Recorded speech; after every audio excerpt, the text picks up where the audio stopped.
Welcome to First State Airgun Reviews. I'm your host Lou, and today we're checking out the Swiss Arms TG-1 177 Springer brake barrel. Let's check it out.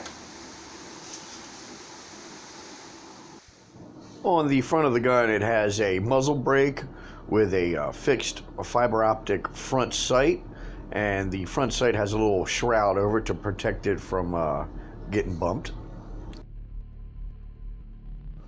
And on the back here, completely adjustable for windage and elevation rear sight.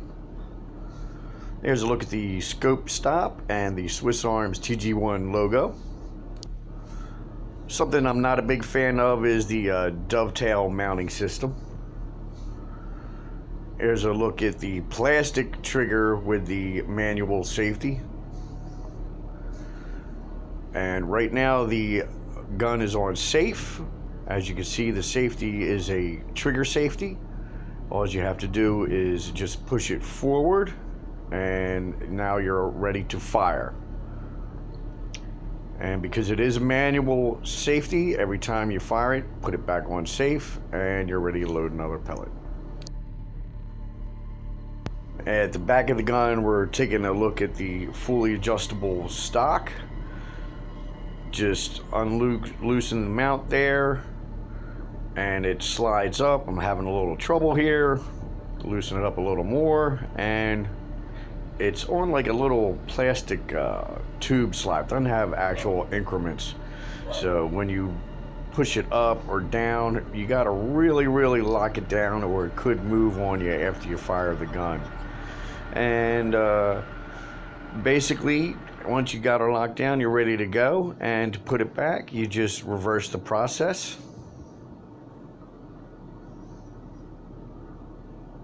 You just loosen it up again, put the cheek piece down. I prefer just to have it right where it was out of the box.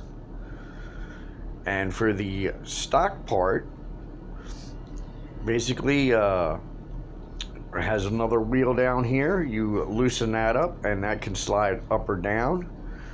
Because I put the cheek piece back down, it couldn't go up anymore, but it does go up, and of course you can slide it down. Like I said, I just prefer it in the stock position. The once you tighten this down, just like I said, make sure you really get it tight, because it'll work its way loose on you. And as far as the butt pad, that is adjustable. It looks like it's a couple of hex screws in there. My luck, I'd probably strip them out, so I just left it basically right where it was at. The Swiss Arms TG-1 comes with a 4x40 scope. We won't be using that today. We're going to be shooting offhand open sights. The scope rings, which I do like, have dual clamps for the 11mm dovetail and dual clamps for the scope tube. So I do like that. That's an up-close view of the Swiss Arms TG-1 brake barrel. Now let's check out the accuracy and chronograph numbers.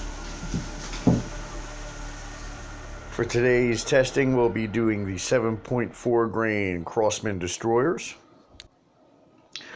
Now, it was averaging 788 feet per second with a max of 889 and a low of 569.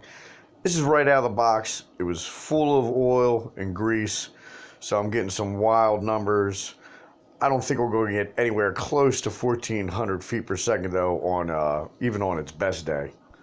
And because this gun only has about 50 shots through it, we're definitely going to have to come back and re-chronograph this gun after it settles down a little bit. We might get 1,000 feet per second with a lighter pellet, but like I said, nowhere near 1,400 feet per second. It was averaging anywhere from 12 to just under 14 foot-pounds of energy.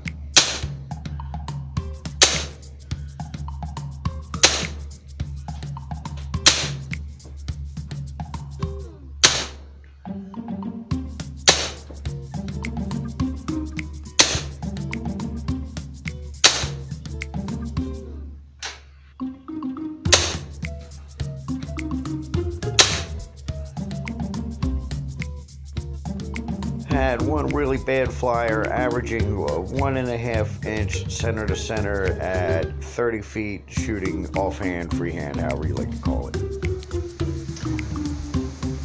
All right, before we get into my opinion of the Swiss Arms TG-1, I want to let you know I did a little research on breaking in break barrel air rifles. This one we shot right out of the box. It was full of oil and looks like it had a lot of grease. So before I even got anything on camera, I was shooting in the 900s dieseling. Then it dropped down into the low to mid 400s for quite a few shots, and it started working its way back up into the upper 800s. Now my Ruger Airhawk kind of did the same thing a month or so ago. I was shooting consistently in the 900s. Boom, I had one that was in the 500s. Now I Ruger Airhawk for quite a while, but I've only shot about 1 tin of pellets through it, so probably about 200, 250 pellets. So it's not even fully broke in yet. That's where I'm getting some inconsistent numbers.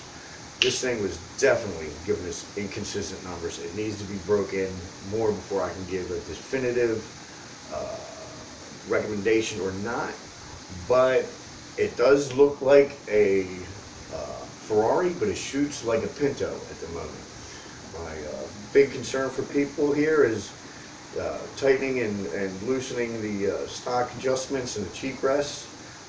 Make sure you lock these down tight after you get done adjusted the way you want it, because if it's not, you're going to do a couple of shots, it's going to work its way loose. Right now, everything's locked down tight, it's holding up pretty good. You're looking at right around, right now shooting 12 to 14 foot-pounds, not impressive, not getting anywhere near 1,400 feet per second. We're going to test this gun at a later date again with all our guns, everything that we've reviewed already. We're going to go back and do a long-term review on anyhow. But at the moment, the way this gun sits out of the box shooting, I can't recommend it yet.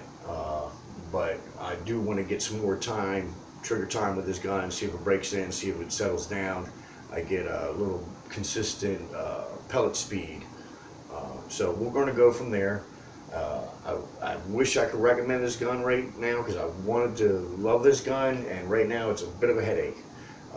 This is only my second break barrel, and we're learning together. So if anybody's experienced this, let me know what your experience is with some break barrels, how long it took for yours to break in and settle down.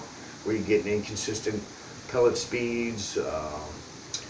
Maybe I got a turd of a gun. I'm going to keep working at it. So right now, I cannot recommend this gun. We'll come back to it at a later date and see if it improves. But like I said, looks like a Ferrari, shoots like a Pinto. I wish I could, but I can't. Everybody, hope you have a great day. See you next time.